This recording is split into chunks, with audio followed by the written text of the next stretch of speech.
Eric's little assistant threatened to quit again, all because she delivered the wrong important documents and got an earful from me. The man was heartbroken. He immediately called me into his office and gave me a thorough scolding. By the end, he was lashing out without thinking. "Lena, if Anna doesn't come back, you can get out too." I stayed silent, just quietly handing him a document. Probably too angry to look carefully, Eric signed his name with a flourish. Seeing this, I suddenly let out a sigh of relief. The man had no idea this document was the resignation letter he'd rejected multiple times. Now, as he wished, I was finally leaving him. When Eric signed the final stroke on the last page with dramatic flair, I exhaled sharply in relief. Because before this, that resignation letter had been sent back 13 times. This time, I'd already given up hope. Unexpectedly, this misfortune turned out to be a blessing in disguise, successfully freeing me from the quagmire that had trapped me for 7 years. After signing, Eric slammed the pen heavily onto the desk. Then, with long strides, he walked out the door without looking back. Before leaving, the man only left behind an icy remark. "I'm going to comfort Anna. For the next 2 days, you'll be fully responsible for all company affairs." I opened my mouth to call Eric back, to remind him that what he had just signed was my resignation letter. I couldn't manage the company's affairs. But before I could utter more than a syllable, the man cut me off sharply. "Lena, how much longer are you going to keep this up? Anna is President Zhang's daughter. She's here to facilitate our collaboration. Rein in those twisted thoughts of yours." With that, Eric gave me no chance to speak further, slamming the door behind him as he left. My heart ached for a moment, but soon it settled back into calm. I sighed quietly to myself. I carefully picked up the documents from the desk and went to see the HR manager. When Sister Zhang saw what I handed her, her eyes widened in shock. The woman stammered, "Mr. Eric actually approved your resignation?" I nodded without blinking, my heart steady. Well, it counts as approval, I suppose. After all, the last page bore his handwritten signature. Though whether the man was fully aware is another matter. Seeing my action, Sister Zhang's hands trembled uncontrollably from nervousness as she held the documents. She immediately stood up to head to Eric's office. "Let me confirm with President Gu again. He was so adamantly opposed before." Truth be told, I couldn't blame Sister Zhang for making such a fuss. The first time I submitted my resignation, she approved it without understanding the situation. But the approval got stuck at Eric's desk. He immediately summoned Sister Zhang to his office and decreed that all personnel changes concerning me must first go through him. Eric's stance couldn't have been clearer. He refused to let me leave. After that incident, every resignation letter I submitted was routed to him. Without exception, every single one was returned by Eric. The reasons were all sorts of bizarre. The first time, he said I couldn't leave because the project in my hands wasn't finished yet. The second time, he said they hadn't found anyone to replace me, so I couldn't go. The third time, he claimed no one else made coffee as well as I did. The fourth time, he said he was going on a trip with Anna and temporarily left the company in my hands. The 13th time, it was just 3 short words. Request denied. Gradually, this matter spread throughout the entire company. Everyone, openly or covertly, gossiped about how ungrateful I was. They said the treatment Eric gave me was already unmatched in the industry. Yet I still had the audacity to throw a tantrum with him. Right. Everyone thought I was just throwing a tantrum. That I was jealous of Anna, his assistant. Perhaps the first couple of times, there was some truth to that. But as the number of times I had to clean up after that woman grew, all I felt was numbness. This time, the reason for resigning was no different. Eric had allowed Anna to snatch a project I'd been working on for over half a year. Just when we were about to cross the finish line by signing the contract, the woman showed up over half an hour late. Not only that, she deliberately brought the wrong contract. The client thought they were being played and stormed off in anger, leaving me no chance to salvage the situation. Chapter 2. Truth be told, I could have let Anna steal my achievements. I could have turned a blind eye when she tripped me up. But she crossed the line. She shouldn't have, under any circumstances, sabotaged the entire team's 6 months of hard work just to target me. What's more, this collaboration was crucial for the company. I lost my composure. Right then and there, in front of all the onlookers, I scolded her. The girl burst into pitiful tears, grabbed her bag, and dashed away in a flash. I knew she must have gone to Eric to complain. But what's one more time? Snapping back to reality, I called out to Sister Zhang, who was about to leave, and said calmly, "No need. Eric is busy comforting Anna and won't be back for a couple of days. Just follow the company's procedures to process my resignation, Sister Zhang. No responsibility will fall on you." Hearing this, Sister Zhang sighed. "All right then," she said. "But company policy requires a 1-week handover period before resignation. Once that's done, you can leave." I nodded in understanding. After completing the necessary procedures, I took half a day off. I'd been busy handling various matters during this period, and my body had long been pushed beyond its limits. Originally, I planned to rest only after finishing my current project, but thanks to Anna's interference, I got to relax earlier instead. I slept straight through until past 11 p.m. When I turned on my phone, it was flooded with messages. Eric and Anna were officially together. Everyone was congratulating them. Of course, there were also those who knew Anna and I didn't get along, leaving sarcastic comments targeting me. Is Lena crying under her blankets right now? What does it matter how long she's been with Mr. Eric? Anyone can see he never had feelings for her. Exactly. And how is she even worthy of Mr. Eric? Anna is the Jiang family's heiress. Obviously, a much better match for him. True, Lena's been jumping around like a clown these days, making a scene about resigning just to get attention. Mainly she's almost 30. What CEO would want an old woman anyway? I stared at the last comment, frozen for a long time. Unable to suppress the sadness, I thought, I too grew old little by little from being a young girl. I gave Eric 7 years of my youth. When I first joined Xinhua, Eric had been betrayed by his closest friend. The company was on the brink of bankruptcy. It was I who stayed up countless nights with him, waiting for the dawn, until we finally managed to save the company. The pressure was immense back then, and there were endless rounds of business drinking. I can't remember which day it was. I only recall the cicadas' relentless chirping and the lingering summer heat. Reeking of alcohol as I stepped out of the private room, Eric and I booked a hotel room together. He kissed my forehead. His gaze was hazy, his voice hoarse as he asked, "Lena, is this okay?" I looked at Eric in a daze and didn't answer. Between adults, too much communication isn't necessary. Sometimes, a single glance is enough to convey everything. Perhaps it was because we had successfully secured our first major deal. Emotions overpowered reason. That night, we clung to each other desperately in bed. Later, there were many more moments like this. It undoubtedly became the best way for Eric and me to release our pent-up stress. And all these years, I was the only woman by his side. A few familiar senior executives at the company would even jokingly ask when we'd hold the wedding. So I always assumed our relationship was mutually understood. Until Anna joined the company. The young girl came under the pretext of facilitating collaboration between the two companies. But anyone with eyes could see the unconcealed affection for Eric in her gaze. Ever since she appeared, the man's boundaries kept lowering, indulging Anna in making things difficult for me, while reserving all his doting affection for her. Chapter 3. A drop of icy liquid fell, splashing onto the phone screen. Coming to my senses, I calmly wiped my face. Then, among dozens of comments, I typed, "Congratulations." The next day at the office, Eric had already returned. The man seemed in excellent spirits. Even when questioning why yesterday's project negotiation failed, there was a faint smile playing at the corners of his mouth. I explained expressionlessly.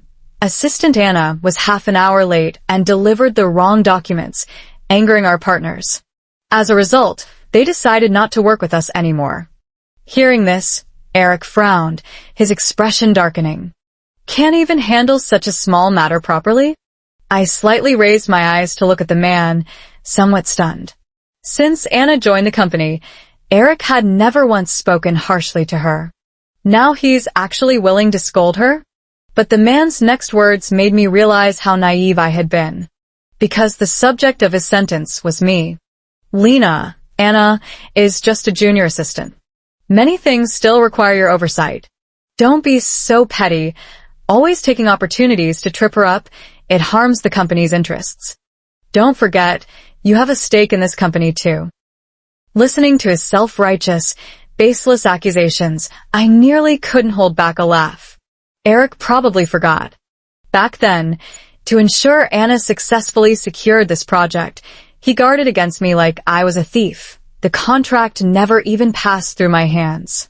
So how could I possibly have sabotaged his beloved? But no matter how much I explained, Eric never listened to a single word. So I just softly replied, "HM." Then, resigned to my fate, I added, "So, what does Mr. Eric plan to do with me?" Hearing this, Eric's frown deepened. The man said sternly, "Don't speak in anger. This time, you'll be demoted first, with Anna taking your position. Once you've redeemed yourself, we'll reassess your role." I nodded, my heart as calm as still water. It didn't matter anymore. Once the handover was complete, I could leave the company. Whether it was a promotion or a demotion, it made no difference. Seeing Eric had no intention of speaking further, I asked softly, "Mr. Eric, is there anything else? If not, I'll take my leave." The man kept his head lowered and didn't respond to me. His fingers tapped irregularly against the desk. His demeanor exuded an indescribable restlessness. After a long silence, Eric finally looked up. His voice carried a hint of confusion as he asked, "Lena, are you threatening me with resignation again this time? I won't agree to it. Without my approval, you can't leave the company either." Eric slowly and cruelly stated this fact. Yes. Without his signed permission. I truly couldn't leave the company. This stemmed from an agreement signed 6 years ago. Back then, Eric had developed post-traumatic stress disorder due to his brother's betrayal. He could never fully trust anyone again. I felt sorry for him, so I took the initiative to propose signing an agreement. One of the clauses stated that I couldn't resign without Eric's written permission. However, it couldn't be called a contract of servitude because I benefited from it too. In fact, I gained far more than I gave. As compensation, Eric transferred 5% of the company's shares to me. Over the years, as the company grew, the dividends I received amounted to tens of millions.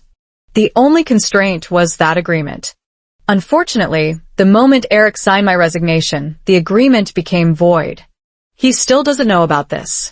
And naturally, I won't tell him before leaving the company. Chapter 4. Coming to my senses, I merely nodded expressionlessly.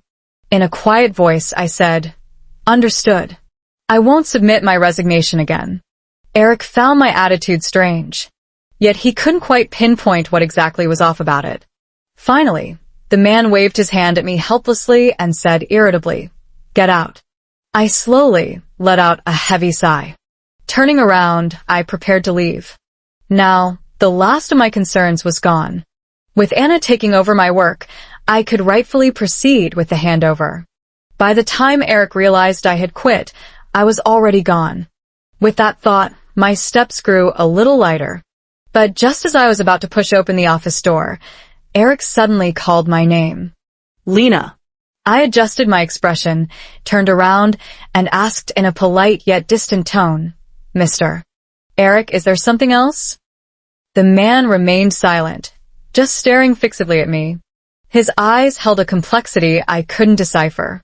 After a long pause, as if recalling something, Eric finally offered an explanation. "The official announcement Anna posted on her social media isn't real. It was just a temporary measure to appease her." He added, "You don't take it seriously." Hearing these words, my heart remained eerily calm, not a ripple of emotion stirred. I merely nodded with perfect understanding. All right. Yet Eric's expression still looked troubled. He spoke again. Don't you have anything to ask? I replied with unshakable patience. No. In the end, Eric truly had nothing left to say and dismissed me. Perhaps it was fate's cruel joke. The moment I opened the door, Anna, standing right outside, drenched me in scalding coffee. A pained cry escaped my lips before I could stop it. I hurriedly shrugged off my suit jacket. The woman stood there, emboldened and unrepentant, arms crossed as she glared at me coldly. She smiled triumphantly and said, "Got scolded by Eric? Demoted? Don't be too upset yet. I was the one who asked Eric to do all this. It's not good to covet someone else's boyfriend. Manager Lena, consider this a little lesson from me. Next time it won't be so simple. Besides, at best, you're just Eric's bedmate. Don't actually think you're something special." As soon as she finished speaking, Eric walked out of the office. Seeing the coffee stains all over me, the man's handsome brows furrowed, and he reached a conclusion almost instantly. He looked at me, his tone far from pleasant, and simply said, "Watch where you're walking next time." Then, Eric's anxious, worried gaze settled on Anna. "Are you hurt anywhere?" The young girl threw herself fearfully into the man's arms, her words muffled. "Eric, Manager Lena, doesn't seem to like me very much." That sentence instantly reignited the tension in Eric's previously slightly softened attitude toward me. His voice carried an unmistakable warning. "Lena, I'll say it again, don't target Anna. You know what I'm capable of. Unless absolutely necessary, I don't want to take action against you." I let out a bitter laugh. The spot where I'd been scalded earlier burned fiercely. I wasn't made of stone. And after spending 7 long years with Eric, I couldn't remain unshaken. Nor was I anywhere near as carefree as I appeared on the surface. Taking a deep breath, I quickly stepped forward and, before either of them could react, raised my hand and slapped Anna hard across the face. The force was so strong that my palm tingled from the impact. Then, I looked straight into Eric's eyes and smiled defiantly. "Eric, go ahead. What tricks do you have up your sleeve for me?" Chapter 5. Neither of them seemed to have anticipated my move. It took Anna a few seconds to process what had happened. Clutching her right cheek, she burst into tears and demanded, "Lena, how dare you hit me?" "Wah, Eric, my face hurts so much. You have to stand up for me." Watching her exaggerated performance, I couldn't help but laugh coldly. Without hesitation, I shot back, "And how dare you throw coffee at me?" The coffee had been brewed with scalding hot water. Now, even the slightest movement sent sharp stings through my burned skin. I hadn't made a big deal out of Anna's antics before, because she hadn't crossed my bottom line. What this woman failed to realize was that I wasn't some pushover who'd gotten the company this far by being soft. By then, Eric had also snapped out of his shock. His face darkened, storm clouds gathering in his expression. "Lena," he growled through gritted teeth, raising his voice. "How much longer are you going to keep this up?" I ignored him and turned to leave, heading to the hospital to treat the burn. But Eric suddenly grabbed my wrist, his voice low and commanding. "Apologize to Anna." Before I could speak, Anna fanned the flames from the sidelines. "Brother Eric, an apology isn't enough. I want to return this slap." Hearing this, the man closed his eyes briefly, not answering her question. When he opened them again, all emotion had vanished from his gaze. Eric repeated, "Lena, apologize to Anna, and we can let this matter go." I curled my lips into a cold, expressionless smile. "No need." Right under the man's furious gaze, I immediately dialed the police. The company building had surveillance cameras everywhere. The truth would be easy to uncover. Anna had thrown coffee at me first, and I had slapped her in return. After a preliminary assessment, the police classified it as a mutual altercation. So, I have no obligation to apologize to Anna. Upon hearing the decision, the woman instantly lost her temper. She pointed at my nose and yelled furiously, "Lena, don't think this is over. Just wait. I'll make sure Eric fires you sooner or later. I didn't even bother taking her words seriously. If Anna really had that kind of influence, Eric wouldn't have rejected my resignation 13 times already. Besides, getting fired is exactly what I've been hoping for. After handling the dispute over there, I immediately went to the hospital. Once the burned skin was cleaned, the doctor applied medication. Fortunately, it wasn't serious. It should heal in about 2 weeks. As I left the hospital, my phone buzzed with a message. It was from Eric. How's your injury? What did the doctor say? If the pain is unbearable, I can give you 2 days off. No need to come to the office during this time. I skimmed it quickly and typed a swift reply. No need. I'll finish the handover as soon as possible so Anna can get up to speed quickly. That way, I can leave the company and him sooner. Of course, I didn't say that last part out loud. Truthfully, there are many times when I just can't figure Eric out. He says he doesn't care about me, yet the man insists on keeping me by his side. He says he cares about me, but he unconditionally sides with Anna in everything. I shook my head with a bitter smile. Never mind, in a few more days, no matter what Eric does, it won't concern me anymore. The next day, when I arrived at the company, Anna was already waiting at my workstation. The woman looked languid, her legs crossed, the slap mark on her face still visible. Strangely, there wasn't a trace of anger on her face. I couldn't be bothered to figure out what had happened. I simply walked over and handed her all the necessary documents and files. Chapter 6. But just a few minutes later, Anna suddenly lowered her head and chuckled, her slender fingers trailing up her neck. Following her gaze, I saw a delicate pink diamond necklace adorning the woman's fair neck. It looked strikingly familiar. If I remember correctly, this was a piece Eric commissioned from a top domestic designer. To achieve perfection, the necklace took a full year to complete, costing tens of millions. It was truly a collector's grade jewel. As for why it looked familiar to me, because Eric had shown it to me a year ago. It was after one of our intimate moments.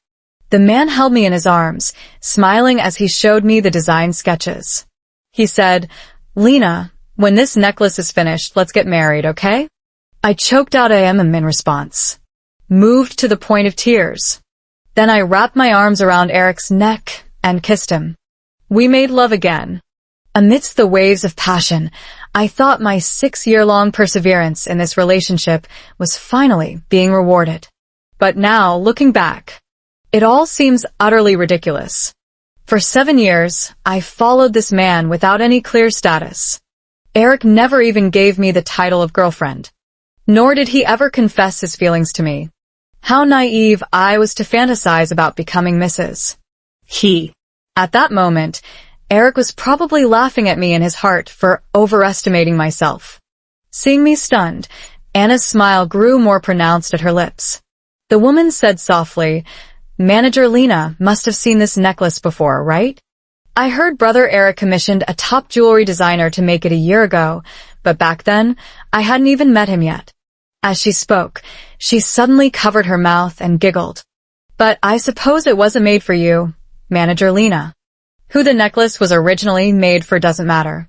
What matters is that it's in my hands now, don't you think? I curled my lips and scoffed. I didn't even care about Eric anymore. Did she really think I'd care about some worthless necklace? So I mercilessly retorted, Anna, if you dare provoke me again, do you believe I'll slap you? The woman was utterly stunned by my blatant words. I couldn't be bothered to watch her reaction and continued with the handover. Perhaps afraid of getting hit, Anna didn't dare stir up any more trouble in the following days. The handover was completed smoothly, even a day ahead of schedule. That same day, I packed up the last few belongings I had left at the company and walked away without a shred of nostalgia. Probably no one in the company knew, except for Sister Zhang from HR, that I would never be coming back. Lena's first day as a minor. Eric thought she was just throwing another tantrum and didn't pay much attention. But by the second day, the third day, the man still hadn't caught sight of the woman. He suddenly felt a pang of panic, an urgent need to see her. But Eric asked Anna, asked all of Lena's close colleagues. No one could tell him her whereabouts. Even calling her showed the number was disconnected. Frustrated, the man swept his arm across the desk, sending papers scattering to the floor. Just as HR manager Zhang came in to report. Zhang was trembling as she handed Eric the resignation list and the new employee roster. The first line of the form. The man abruptly spotted Lena's name. Eric's pupils constricted sharply, and he said in disbelief, "Is there a mistake with the resignation list? Why is Lena's name here?" Just as Sister Zhang was about to step out of the office, she froze. With a bewildered expression, she countered, "Mr. Eric, didn't you already know about this?" Then, fearing her boss might pick a fight, she immediately produced the resignation application bearing Eric's signature. Chapter 7. When the man saw the name on the last page of the document, he froze abruptly. Memories from the past flickered through his mind like a revolving lantern. Eric remembered. This was the day he had gone to comfort Anna. Lena's expression remained unchanged as she handed him a document. He thought it was just an ordinary contract. Moreover, Lena had always been meticulous in her work, so he trusted her completely. Thus, without giving it much thought, he flipped directly to the last page and signed his name. No wonder the woman had looked so relieved that day. No wonder she had seemed hesitant to speak. At this moment, it was as if Eric suddenly understood something. So, Lena had truly made up her mind to resign. She was leaving the company, and perhaps she no longer wanted him either. Eric, who had always been stoic, found his eyes reddening with rare emotion as he came to this realization. Just then, Anna walked in holding a cup of coffee. All the man's pent-up feelings finally found an outlet. Eric took the coffee and flung it at Anna, just as she had done to Lena that day. But that alone wasn't enough. The man then yanked the pink diamond necklace from her neck. He hurled vicious words at her. "Get out. Get out of my company. Go tell your father to stop threatening me with collaborations. Shenhua will never work with the Jiang family again. And you're not worth a single strand of Lena's hair. Vicious woman, get out. To hell with their damn collaboration." For the first time, Eric felt that nothing mattered more than Lena. Anna trembled with fear, unable to utter a single word. Tears streaming down her face, she ran away. After leaving the company, I rested at home for 2 days. Then I embarked on my first long-distance journey. The destination was Tibet. Though I experienced some altitude sickness, after a few days of acclimatization, the symptoms noticeably subsided. The first scenic spot I visited was Namso Lake. The azure lake connected to the endless snow-capped mountains offered an ultimate visual feast. As I stood by the lakeside enjoying the breeze, a photographer took a profile shot of me. He said he was a content creator. He offered to give me the photo and asked if I could pose for a few more shots to post on his social media accounts. I happily agreed. That day, he photographed me for a full 4 hours and still seemed reluctant to stop. At parting, the man sighed, "Lena, you're truly the most beautiful model I've ever seen." I pressed my lips together and smiled. "Thank you." So it wasn't because I wasn't beautiful enough that I wasn't loved anymore. Nor was it because I wasn't young enough. Sincerity is fleeting by nature. How much more so when gambling on a man's sincerity? Rather than placing all expectations on someone else, it's better to focus on yourself and do what you find meaningful. In the following days, I visited Zakis, the Karola Glacier, and the Potala Palace. At the last stop, I met Eric. The man seemed to be suffering from altitude sickness, staggering as he walked. He approached me, a bitter smile tugging at the corner of his lips. "Lena, that set of photos you took. They're really beautiful. It feels like it's been so long since I last saw you so vibrant and alive." It turned out that after the photographer posted that set of photos on social media, they went viral. In just one day, they garnered over 1 million likes. In the comment section, many people were asking for my contact information. In the end, the photographer reluctantly revealed that I was still planning to visit the Potala Palace, though the exact timing was uncertain, Perhaps someone might get lucky and bump into me there. And then Eric happened to come across that video. Chapter 8. The man rushed to Tibet without stopping. He arrived before the Potala Palace opened in the morning and left only after the last visitor had gone. Finally, on the third day, Eric spotted me from afar in the crowd at first glance. His eyes were rimmed with red, on the verge of joyful tears. In contrast to his emotional outburst, I remained remarkably calm. As for Eric's compliments towards me, I just politely said, "Thank you," and we walked in silence the whole way. He followed me closely like this the entire time. Several times, young girls asked him to take photos for us, and the man would just smile and nod. After touring around the scenic spots, I finally couldn't hold back anymore. I turned to look at Eric and asked expressionlessly, "How much longer are you planning to follow me?" For the first time, the usually composed man showed a flustered expression. He timidly said, "Lena, I just wanted to see more of you." I took a deep breath and reminded him, "Mr. Eric, I've already resigned. We have no relationship whatsoever. Stop following me. It's only causing me trouble." Hearing this, Eric's eyes drooped at the corners, his lips quivered slightly, and the color drained from his face in an instant, as if he were about to burst into tears the next second. After a long pause, he finally managed to speak hoarsely. "Okay." I nodded, turned around, and quickly walked in the opposite direction. But before I could take 2 steps, a loud thud echoed from behind. Eric had fainted. Witnessing the scene before me, I nearly laughed in frustration. In the end, my conscience got the better of me, and I arranged for someone to take him to the hospital for oxygen. When the man woke up and saw me by his bedside, his eyes suddenly lit up. Weakly, he asked, "Lena, why are you here?" I glanced at him indifferently, stood up, and replied coolly, "I'm leaving now." Hearing this, Eric jumped up from the bed in a panic, but then fell back onto it due to dizziness. I was truly at a loss for words. "Don't blame me if you die," I said. The man seemed oblivious to my sarcasm. With great effort, he managed a faint smile, softly murmured, and then added, "Before I die, I'll transfer all my shares to you." I sneered inwardly. "Fine, transfer them now, okay." I stared at Eric, momentarily speechless. The man continued to tempt me. "Lena, as long as you're willing to come back, everything I have can be yours." I refused without hesitation. "No need. Eric, 5% of Xinghua's shares are more than enough to keep me comfortable for several lifetimes. Right now, I don't want anything. My only request is that you stop bothering me. Besides, the company has grown to where it is today without relying on me. Countless people are scrambling to get into Xinghua, or you could just let Anna continue to fill my position.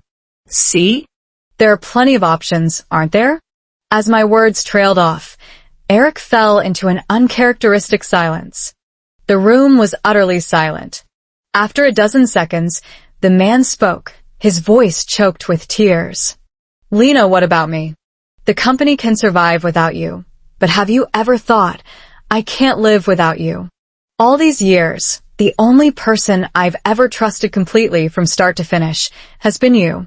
Lena, I really truly love you." I felt a bit dazed. Then I found it somewhat laughable. The confession I had waited 7 years for came only when I was letting go. I curled my lips into a smile, then heard myself sigh softly, "But, Eric, I don't love you anymore." Chapter 9. All the love had long been worn away by his repeated acts of harm. Once upon a time, Eric told me he despised betrayal the most. Yet it was the man who betrayed me first.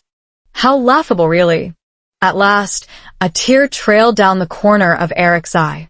The man smiled bitterly and asked, "Lena, you're upset about Anna, aren't you? About the pink diamond necklace, right? Let me explain everything to you. Anna was just a stepping stone for the collaboration between Xinghua and the Jiang family.